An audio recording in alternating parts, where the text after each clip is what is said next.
Welcome to Real Talk with Reginald D. I'm your host, Reginald D. Today, I have Keala Kanae.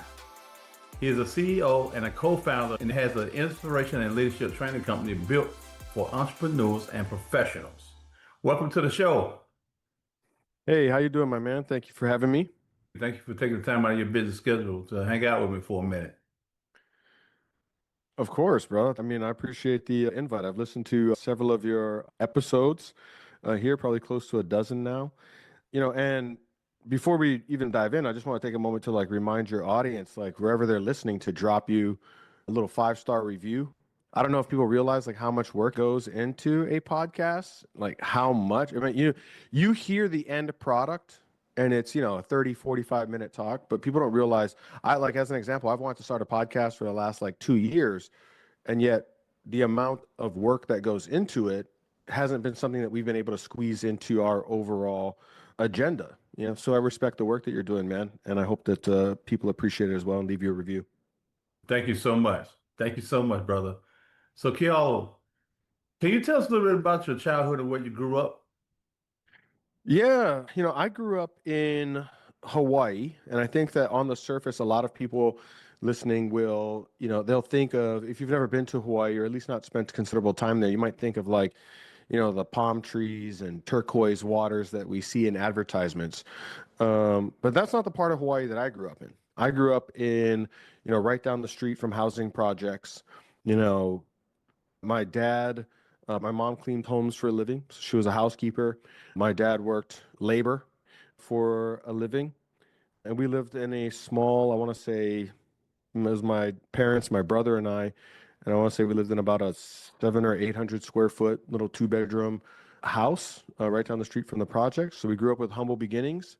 The neighborhood that I grew up in was a rather violent neighborhood. Domestic violence was a pretty common thing inside of my home, inside of, I didn't know that it was anything different really growing up, because it seemed to be the thing that we experienced as kids, in the neighborhood. I remember sitting in the windowsill at my house, probably 7 or 8 years old, watching as my neighbor's boyfriend broke into the house and kidnapped her daughter right across the street from us. And then the cops showed up, and there was this search that went on for days to try to find him and the daughter, and eventually she was returned. But I didn't know that was something that was out of the ordinary, if that makes sense, And so I think from a pretty young age, I knew that I wanted something different. I wanted to change my stars, so to speak. And, thankfully, hopefully if I get the opportunity to share some of, what's made that possible, I've gone on to do quite well. So eventually launched my own companies. Last company I had, we took to over 140 million in sales before I exited that company in 2024. And now I'm focused full-time on serving entrepreneurs and high achievers and professionals in achieving their dreams, using some of the same, mindset tactics and neuroscience that helped me create mine.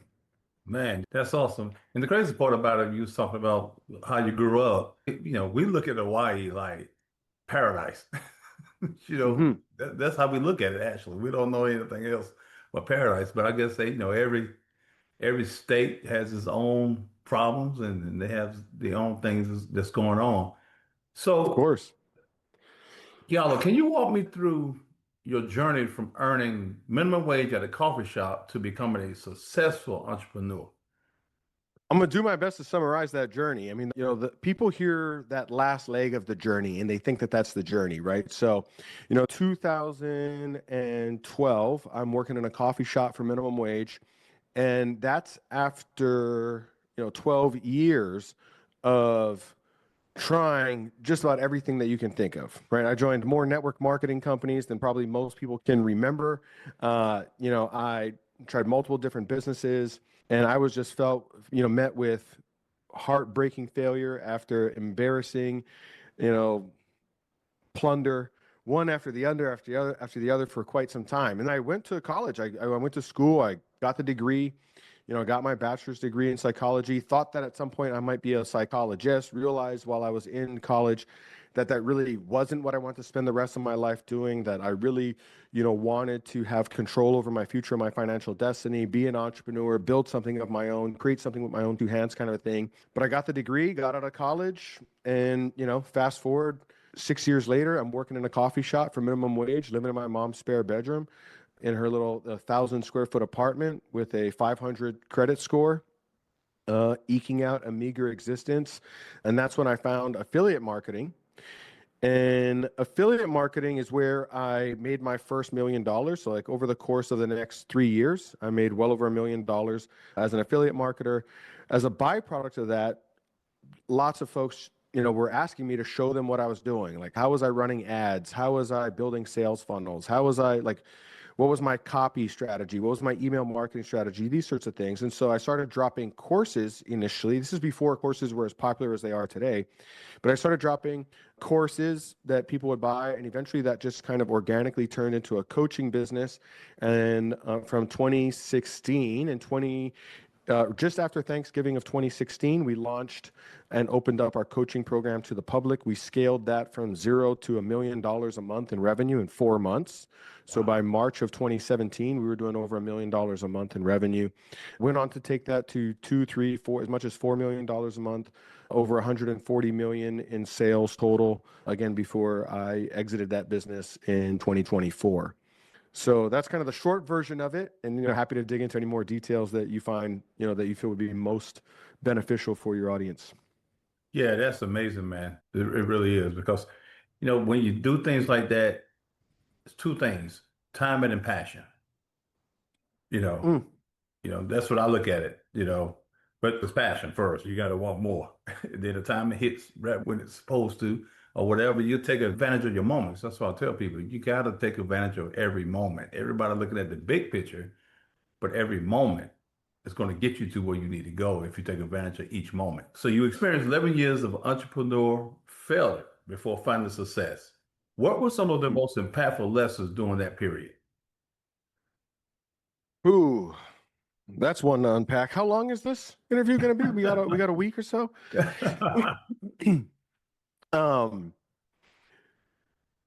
There was a lot of lessons along the way. And the reality is that, for 11, 12 years of failing, the reality is I wouldn't be here today if it weren't for that. So if I had it all to do over again, I would do it all the same, right? Because, there's a reason that there's that 1%.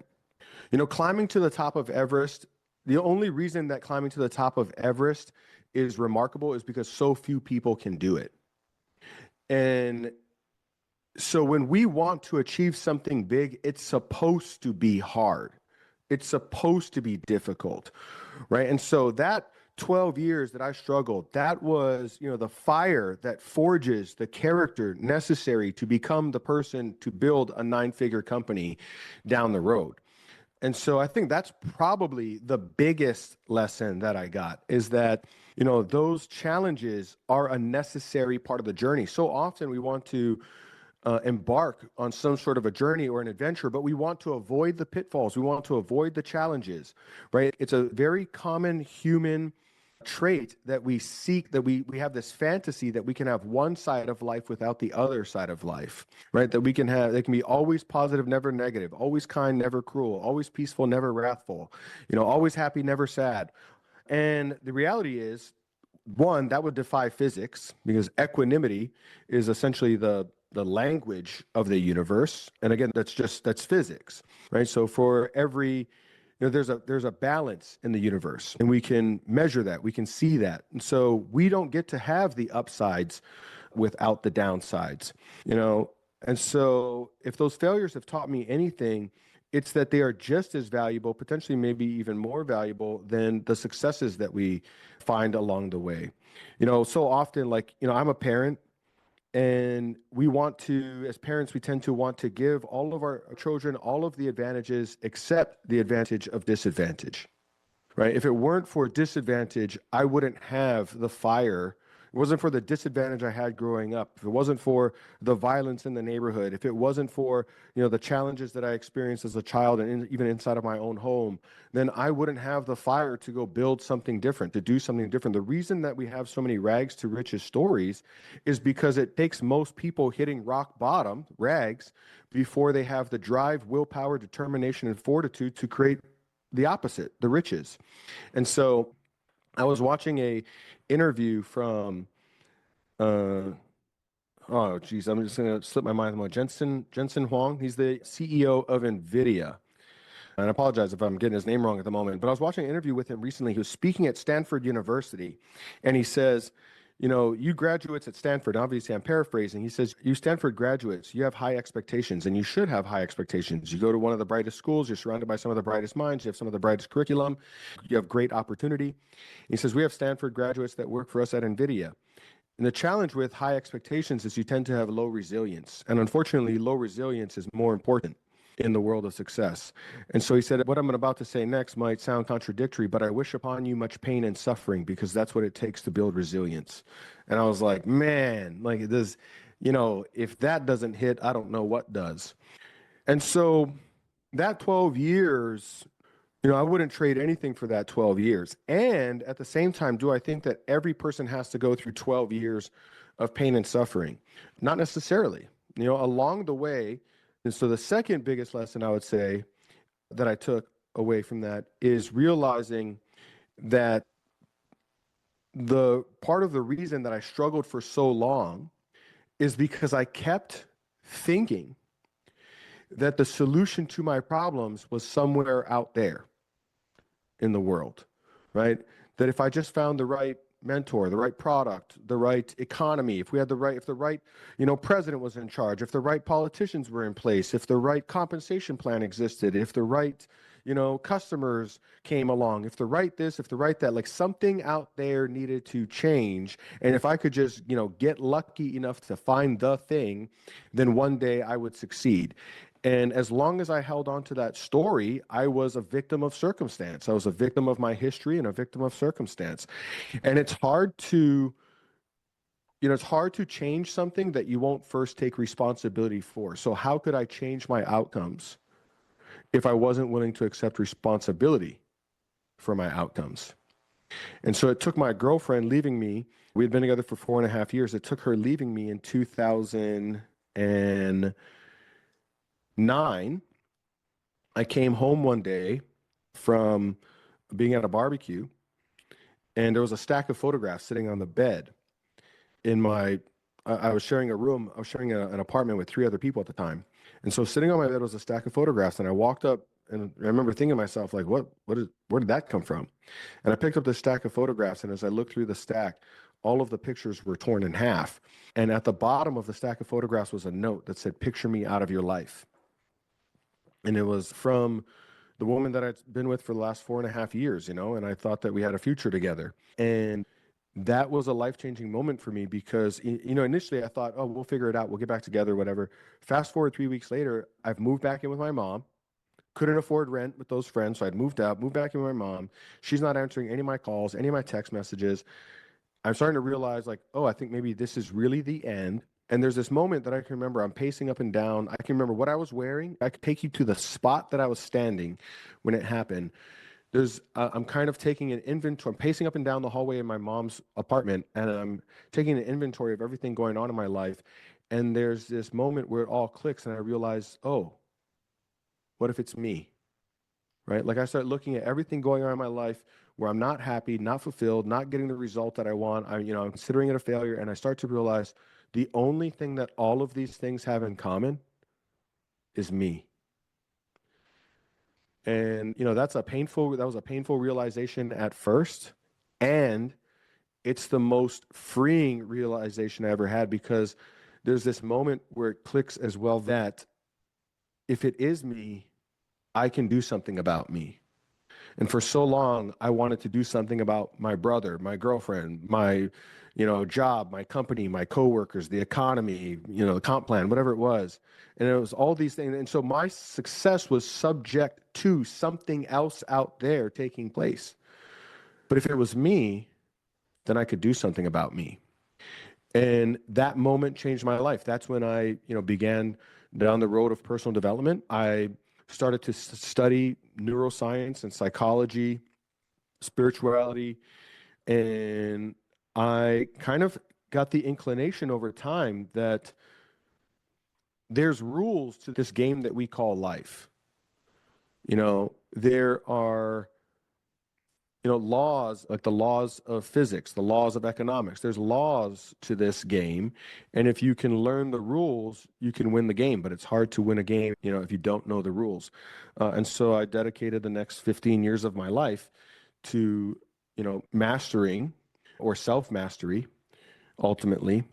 It's worked out really well for me. And now my business is just the practice of sharing that with other aspiring entrepreneurs. That was a long-winded answer, man. Sorry, Yeah, Reginald. man, it was good. But you got to understand one thing, people go through life and they're trying to change stuff that they don't own, Yeah. don't fully own. I can't change, my friends, my cousins or whatever the case may be. One thing I can change and look at is me. I own me Hmm. when it's all said and done. And then when you understand who you really are, and when you get yourself in a place that you say, hey, man, this is it. I'm going to do this. And I've been there, man. I was like, man, I'm going to do this because all I got is me. Sometimes I put it in my mind, all I got is me. You know, if I show up, everybody else going to be all right. Hmm. 'Cause I'm carrying people on my shoulders, man. So if I show up and do me and make sure I'm strong enough and I'm good enough, then everything will be all right. So, Keon, let me ask you this. Can you tell us what the power code is? Well, as a matter of fact, I am glad you asked. Yeah, so the power code is something that I've developed over time through, years of study, working with different mentors. And I'll take a step back to really help land the message, right? What if I told you that procrastination, self-sabotage, imposter syndrome, self-doubt, what if those aren't problems? What if those are actually the secret to discovering your life's purpose? Like, what if that's actually a hidden message about your life's mission? That would be antithetical to what we normally hear, right? That's like the exact opposite of what most of us have been likely indoctrinated to believe. And so everything I'm about to say next, it comes from two major fields of study: axiology, which is the study of value, and teleology, which is the study of purpose. And so when we observe, like through the lens of axiology, we can observe that every human being has a set of values that governs our life.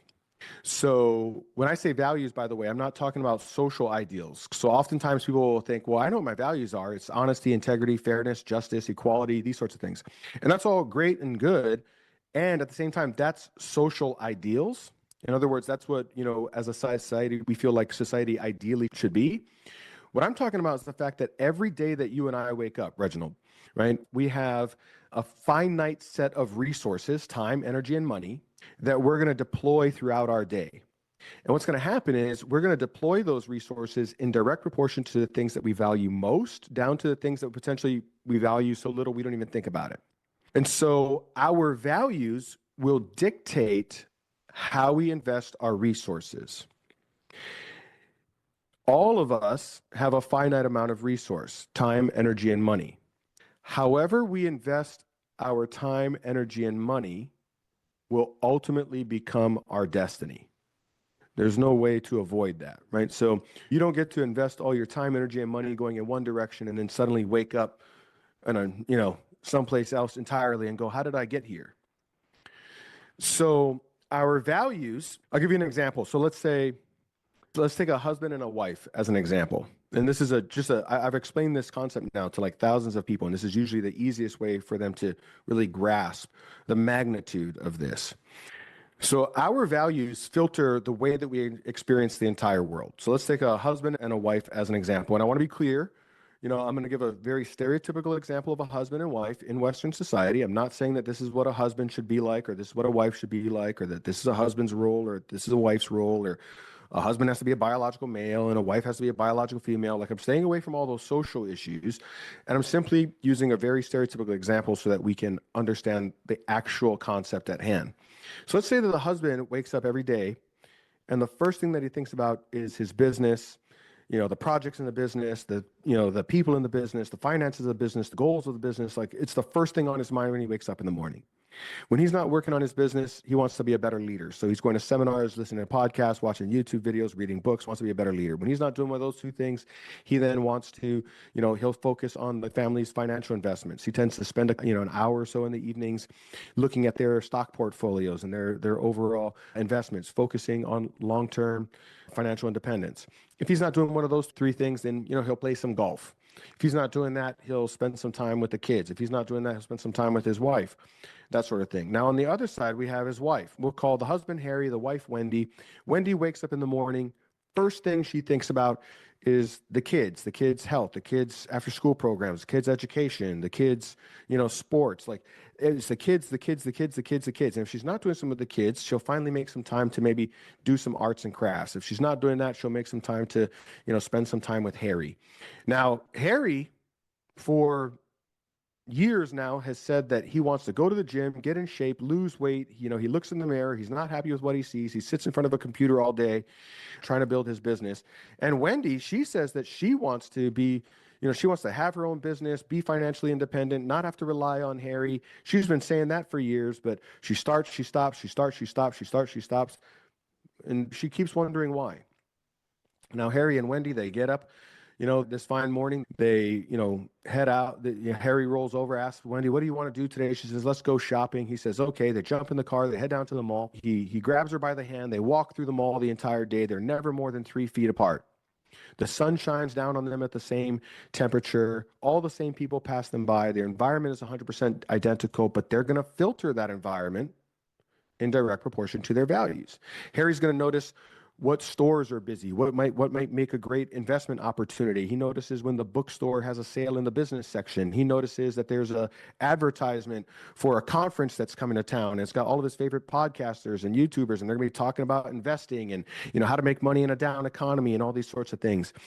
Meanwhile, Wendy, she doesn't notice any of those things. She notices when her daughter's favorite store has, a spring sale. She notices that school supplies are half off. She notices the advertisement for soccer signups. So notice that their environment is 100% identical, but they filter their environment based on the things that they value most, right? Now, so that's exactly what all of us do. Like our values actually change, it distorts our reality. Now, what matters most is of all of that when it comes to achievement is, again, that our values will dictate how we manage our resources. So every day that Harry wakes up, he has a finite amount of time, energy, and money. Where's it going to go? The majority is going to go into his business.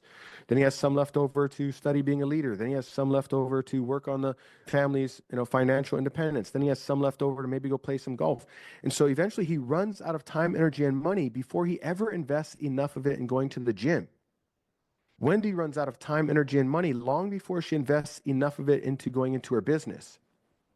Now, the unfortunate thing is, and this is probably something that people who are listening to this can relate to, is that Harry beats himself up, puts himself down, undermines himself, ridicules himself, judges himself because of how he looks when he looks in the mirror. And Wendy beats herself up, judges herself, puts herself down, destroys her self-esteem because she keeps starting businesses but never actually doing anything with them. And so they judge themselves for who they're not rather than loving themselves for who they are. Right? The reality is that Harry is the greatest CEO for his company. Nobody else has the vision that Harry has for his business. Like at this point in time and juncture in his business, he is the leader that that company needs. And Wendy is the greatest mom that those children could ever have. There's nobody else in their life that would be as dedicated, as motivated, as devoted to their overall success. And the reality is that when Harry's working on his business, that's when he's most alive. That's when he's most inspired. That's when he's most disciplined. When Wendy's taking care of those kids, that's when she's most alive, most inspired, most disciplined, has the most fortitude, has the most follow through, has the most courage, right? But rather than witnessing their own greatness and remarkability, they judge themselves for who they're not. And so our values are what I call our power code. So what you'll find is that as human beings, when we live by the things that we value most in our life, we have inspiration, we have dedication, we have fortitude, we have follow through, we have fulfillment. Fulfillment comes from filling full our values. We have alignment, purpose, vision, mission, clarity, certainty, confidence. Like when there's a problem in that business, Harry doesn't know how he's going to solve it. He just knows he's going to solve it. When those children run into challenges, as they're growing up, Wendy doesn't always know what the best answer is or what the solution is. She just knows that she's never going to turn her back on those kids, right?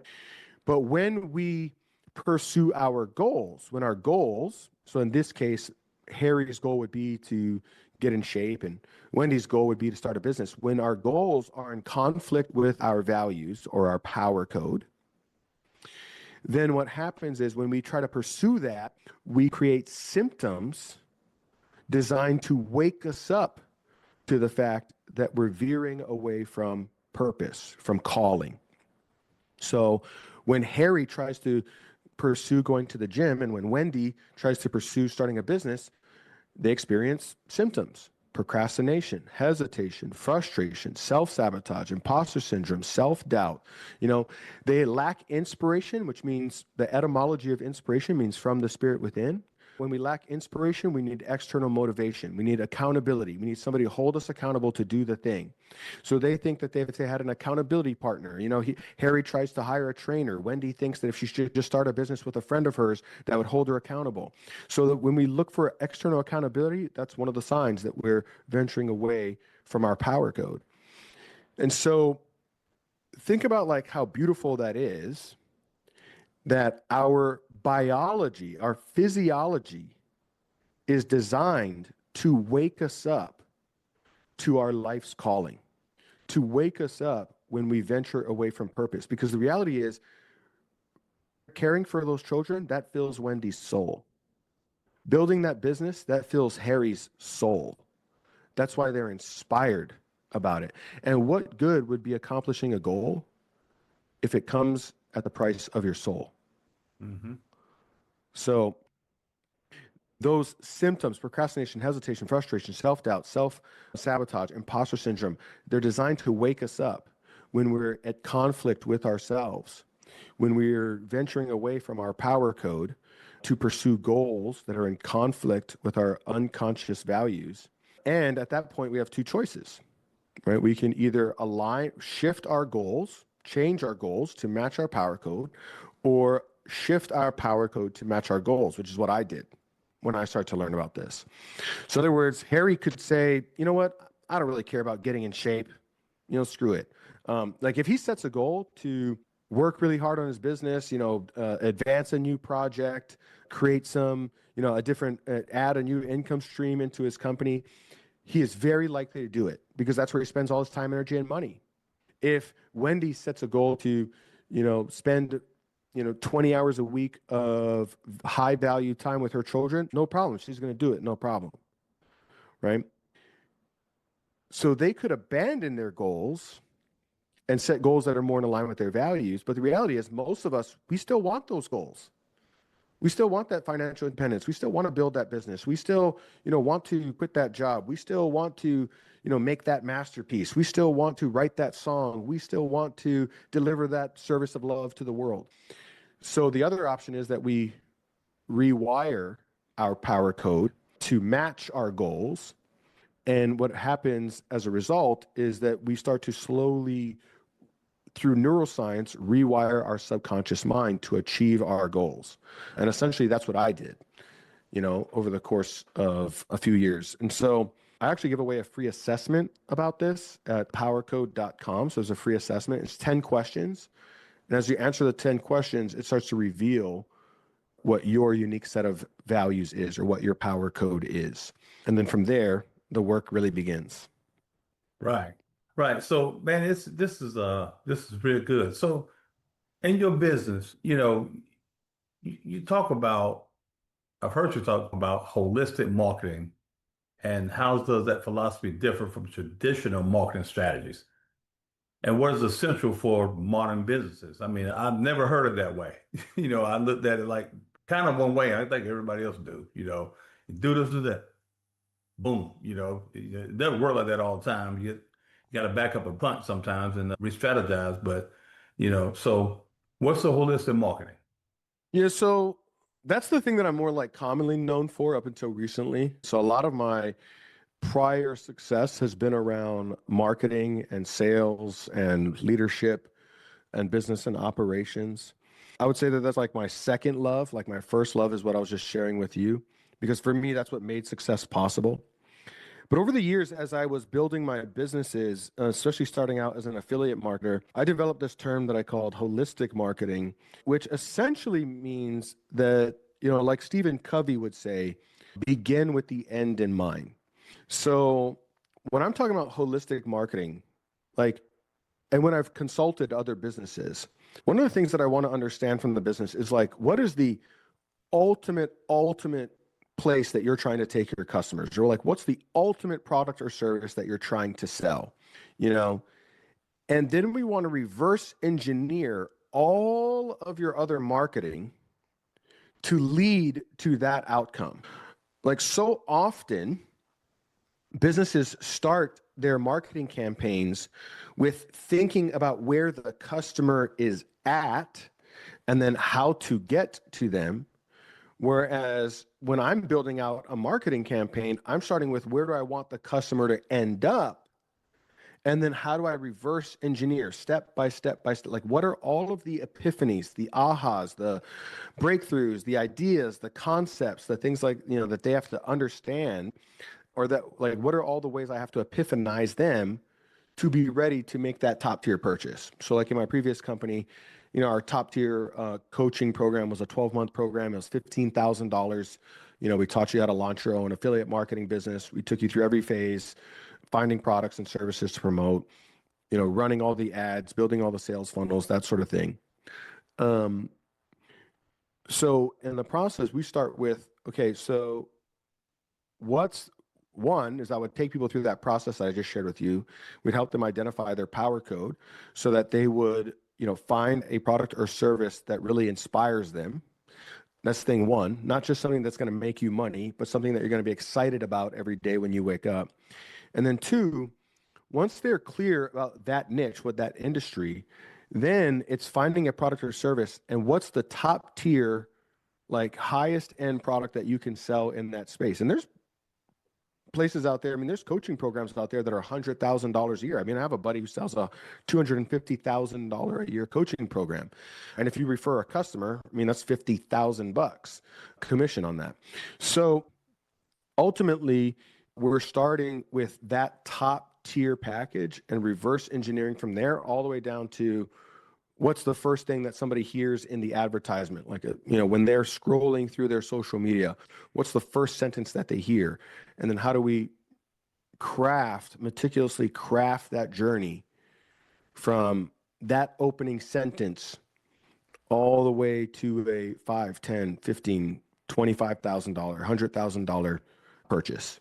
That's what I mean by holistic marketing, if that makes sense. Yes, sir. Make a lot of sense.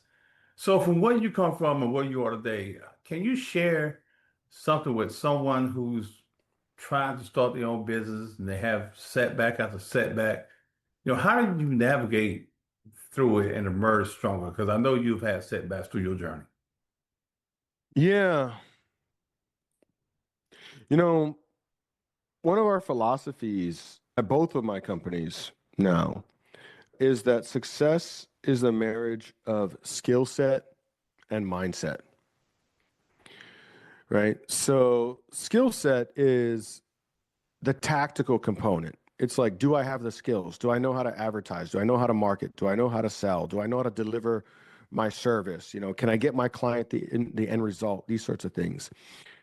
Mindset is, that's a term that's used a lot, and a lot of people use it in different ways. But the way that we define mindset is really by breaking down the word, right? So mind is thinking, set is automatic, right? Like when you set a clock, it's automatic. It tells time automatically once it's set. So mindset is, in other words, is our automated way of thinking. So skill set without mindset is a nightmare, right? Because you have the skill, like you have the ability, but you lack the character, the fortitude, the diligence, the follow through, the commitment, the confidence. And so you see other people you wake up every day to a world of people that are less skilled, less able, but more successful. There's a documentary about the brand And One. The name of the documentary slips my mind at the moment, but do you know what I'm talking about, Reginald? The one basketball brand that was like super popular in the 90s. Yeah. So I watched this documentary about them, and I remember like that was such a popular brand in the mid 90s when I was in like high school. Like that was more popular than Nike and Adidas and all of that, right? Like those basketball players, there was more fandom about those basketball players than there were about players in the NBA for quite some time there.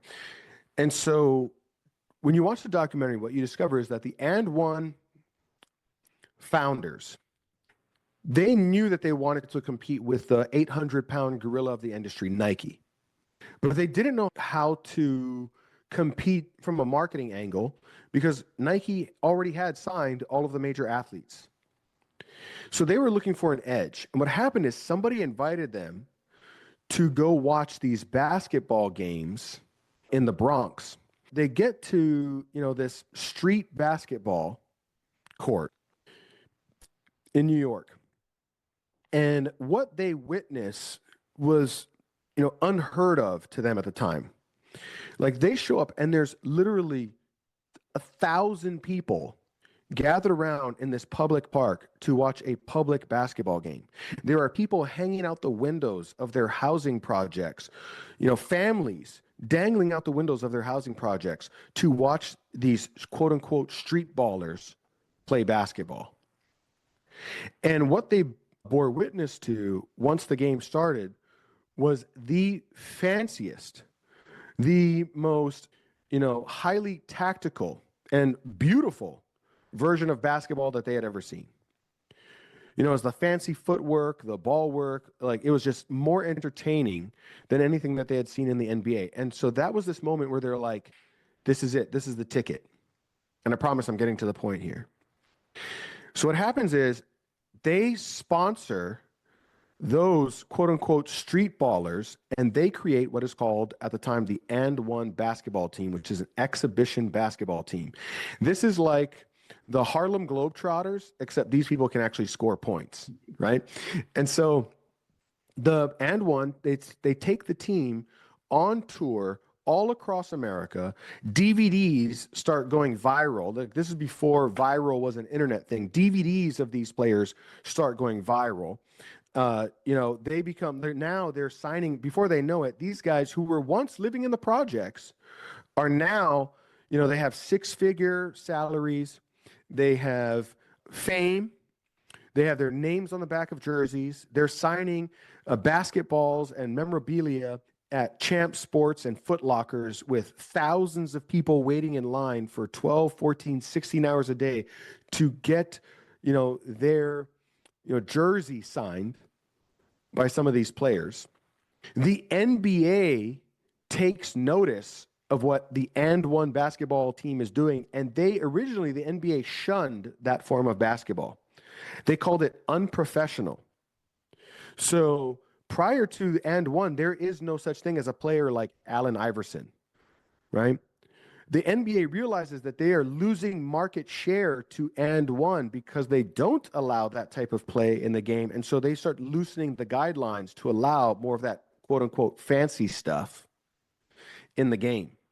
Nike started trying to look for their own version of street ballers to build a team that they can sponsor to represent Nike for that same audience, because they're losing market share to And One. So And One, in the course of about 12 months or so, becomes this global phenomenon that starts taking market share from both the NBA and Nike. And yet we don't hear about And One today. And the reason is, when you watch that documentary, these basketball players, the amount of infighting that takes place within that group, the amount of self-sabotage where they start arguing with each other about who's got what contract, who's getting paid what, it's not fair. They do the work, but the owners get to make all the money. The owner had a steak dinner, the founders had a steak dinner, but they got pizza in their tour bus. Like, all of those things that they felt were unfair, unjust, they start fighting over that, and they create this toxic environment within the organization, and that toxic environment devours the organization from the inside out. Now, if you take a step back and look at that, like, what did they lack skill? These are some of the most skilled human beings on planet Earth. I mean, there's literally, they're better than some of the players in the NBA. So it wasn't skill that they lacked, but it was that mindset. It was, the willingness to be confident, clear, certain, grounded, poised, not poisoned, magnetic, not manic, not let these outside influences and these outside voices change their character. They lacked the vision to play the long game, because, had And One had it fulfilled the trajectory that it was on, these guys would have likely been paid somewhere close to what NBA players were getting paid. But it's so commonly we have this great opportunity at our fingertips, and we let those opportunities slip through, not because we don't know what to do, but because we don't do what we know we need to do. There's no secrets in life, right? Like, if you want to be financially independent, save more. Earn more than you spend, save the rest, and invest it. If you want to be in shape and live a long life, eat right and exercise. If you want to have a deep, intimate relationship, never stop dating. There's no secrets. The only secret is, why don't we do it? And so when we have skill set without mindset, we live a nightmare, because we're capable, we have ability, we have prowess, we have the knowledge, the intellect, but we lack the character necessary to capitalize on that. And every day we wake up in a world where somebody less talented, less smart, less capable, less spectacular has the results that we know that we could achieve, but for whatever reason we're not achieving. And if we have mindset without skill set, well, that's just wishful thinking. That's, thinking that I'm going to sit here and visualize myself into riches. That somehow I'm going to, if I, light candles and sing Kumbaya long enough and make a vision board, one day checks are going to end up in my mailbox. So that's a fantasy. Skill set without mindset is a nightmare. Mindset without skill set is a fantasy. But if you put those two things together, you unlock the dream. And so for somebody pursuing, getting back to your question, for somebody who's pursuing something big in their life, they're up to something big in their life, it's knowing that you need both, and being willing to be honest with yourself about which one you're missing. Like, skills have been important for me, learning to market, learning to advertise, learning to sell, learning to build, sales funnels, learning to lead a team, learning to, dig through understand how to read a P&L and a balance sheet. All of those things have been important for me. And just as important has been the ability to look at myself and question, why am I showing up that way? Why am I not capitalizing on this? What's keeping me from getting to the next level? What am I holding on to that's serving as an anchor rather than a sail? And it's the balance, being able to pivot between those two sets of questions. Is this an instance where I need to learn how to do something? Or is this an instance where I explore why I'm not doing it. That Wow. makes sense? Yeah, make a lot of sense, man. So quickly, let me ask you this one question. All the stuff you do, and I always think about this for me personally. What legacy do you hope to leave behind, and how do you want to be remembered in the realms of entrepreneurship and leadership? I want my life to be my message. You know, in 2009, when Tiani, which by the way, her and I are still together today, 20 years later, so I found a way to make it work. But when she left me in 2009, and I started down the road of personal development, I ended up attending some seminars. My company now produces these very similar seminars for our clients, but I ended up attending some seminars, and it woke me up. It lit a fire inside of me. It was the first time in my life that I felt like um, somebody saw me bigger than I could see myself. And for the first time in my adult life that I can remember, I was inspired and believed that I had something remarkable to offer the world. And I remember feeling like I just wanted to share that with other people in the world. Like when I walked out of that first classroom that I attended in the world of personal development, I remember thinking to myself, like, I want to share this message with as many people in the world as will listen. Like, I want every human being to know that they're remarkable, magnificent, great, talented, beautiful, smart, brilliant, wonderful, capable, strong, confident, clear, certain. Like, I think about the fact that, and this is just math, this is statistics. Every single one of us, the odds of any one of us existing on this earth is 1 in trillions. Like that sperm meets that egg at that exact time, and then poof, we exist one day. Odds are trillions to 1. So there is no coincidence. There is no mistake. Like, I am here for a reason. You are here for a reason. We are here for a reason, right? A purpose. And so I believe that, like, if we feel that life is a gift, then the way that we say thank you for that gift is that we appreciate our life. And when we appreciate our life, it appreciates, meaning it grows in value over time rather than diminishes. And so there's a point in my life then, like at the time when I first started discovering this stuff, I was still broke. And I thought I wanted to be a life coach. Initially I thought, oh, you know what? I'll be a life coach. I'll start a life coaching business. But it turns out, Reginald, that like nobody wants to be coached by a broke dude working in a coffee shop for a minimum wage, living in his mom's spare bedroom with a 500 credit score. So I went out and got rich, just to say it bluntly.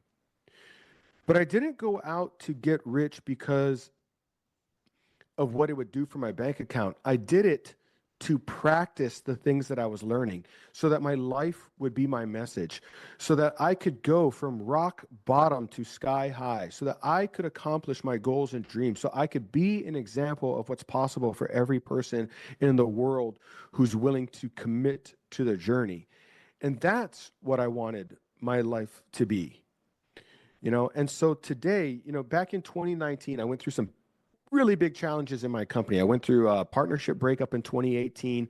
That was very costly. We were fighting over a $20+ million a year company, so there's lots of, legal battle back and forth. Eventually I won. In 2019, I had to rebrand the entire business, which is a lot like starting all over again from scratch, even though I quote unquote won and got the business. I had to rebrand the entire thing. And there's this point in 2019 where I had more money, or I had made more money. I didn't have much money left after the partnership breakup, to be frank. I barely made it out of that thing alive. And that's a story for another time. But I had made, $40+ million at that point and had already passed through my bank account. And after all of the challenges that we had gone through, I remember thinking to myself, like, there's got to be something more important to life than this. Because that money didn't make me any happier. Not one iota. Not in any meaningful way. Like, yes, I could go to nice dinners, I could buy nice things, I could drive nice cars, I could take nice trips. But it turns out those things don't make you happy. Like filling your bank account is not the same as filling your soul. And so I began asking myself, I said, like, if I'm going to go through stuff this hard, if I'm going to fight this hard, if I'm going to go through this much challenge, there's got to be something more than money at stake. And that's when I decided to start bottling up everything that I had learned in the world of personal development, neuroscience, axiology, teleology, epistemology, um, you know, and all these different areas, psychology, all these different areas that I had studied. I started packaging it up and turning it into programs that I could deliver to the world. And in 2022, I launched the company that I now run, Inspirian, and I shared with my team in our annual town hall meeting when I brought the company to life and let them know, like, hey, I believe this is going to be the future of our organization. I said to them, what we do every day is hard. Like as entrepreneurs, we choose to do hard things. So by definition, life is hard because we're doing difficult things. But if we're going to do hard things, like we should do things that are going to be worthwhile. And so when I look out into the world today, like what's the biggest challenge that we can solve? Like I see a world that's more polarized than it's ever been, more divided than it's ever been, largely made possible by the echo chamber that is social media, And our beliefs are now built by algorithms, you know? But wherever human beings go, we will still be human beings. We're still always going to wonder, like, who am I? Why am I here? What am I here to do? What's my calling? What's my purpose? How do I fulfill my destiny? What work is going to be most meaningful for me? Which business should I start? Like, we're always going to have those questions. And so, like, I want to build a business that's important enough and meaningful enough that even as we become a galactic species, our work is good enough to leave Earth. And I hope this time around, I hope to build something that can live 100 years longer than me. A question that I've asked myself is like, what would it be like to live 2 lifetimes? Like most of us measure our life from birth until death. But you could also make the argument that Aristotle, Socrates, Plato, Einstein, Martin Luther King, Malcolm X, JFK, all of these people are still alive today because we still talk about them today. We still borrow from their wisdom and their message today. And so their life has exceeded, their immortal soul has exceeded their mortal flesh. And what would it be like to build something that can do that? So I hope to leave that as my legacy. And I hope to leave the world with powerful questions that continue to transform human existence, along with maybe, if I'm lucky enough, a few answers that serve them along the way too. Exactly. Awesome, man. I'm going to leave that right there. That was powerful. Yeah, I'm telling you, man. So I'm going to leave that there. So lastly, how can listeners follow you on social media or learn about your company? Oh, I appreciate you asking. Yeah, best way to learn about what we do, probably like the thing that I would recommend to most people is just go to thepowercode.com and download the free assessment that's on that page and take the assessment to learn about your power code. That automatically puts you on our email list. There is a 2-hour webinar that's optional on the other side of that where you can register for the webinar, and I kind of take you through an accelerated training on the power code. I haven't recently, we've put a pause on it over the last year as I've made this transition from one business to the next, but we will be getting back up and running here shortly on YouTube. So YouTube and Instagram are also a great place to find me. Keala Kanae. I'm sure they'll see my name in the description of your podcast, and that's going to be the easiest way to do it. It's Hawaiian. It's only got 10 letters, but 14 of them are vowels somehow. So I don't want to confuse folks. But anyway, yeah, like, I'm on YouTube, I'm on Instagram. Definitely the power code is probably the best place to go. Keala Kanae, man, this has been a moment. This has been a moment. I thank you so much, man, for taking the time out of your busy schedule to hang out with me for a minute. I was really, really inspired. I'm pretty sure the listeners will be too. Thank you, man. And thank you so much for having me. And I just want to take a moment again to, acknowledge the really, really, really awesome work that you're doing, Reginald, with your podcast. Like I said, I mean, I've listened to a dozen episodes or so. I listened to your interviews and I've listened to your motivational, like it's just you and the microphone and you're just, sharing your message of love and inspiration with the world. And thank you so much for putting that out there, man, and speaking hope and truth and care and love. And I hope that people that are listening will take, just a moment out of their day to go and, give you a 5-star review and thank you for, your service of love to the world so that more of it can exist out there. So thanks so much for having me, man. All right. Thank you, brother. Keala Kanae. Thank you so much for stopping by, and we'll stay in touch. Thank you, man. All right. Thanks for tuning in to Real Talk with Reginald D. If you enjoy listening to Real Talk with Reginald D, please share and rate. See you next time.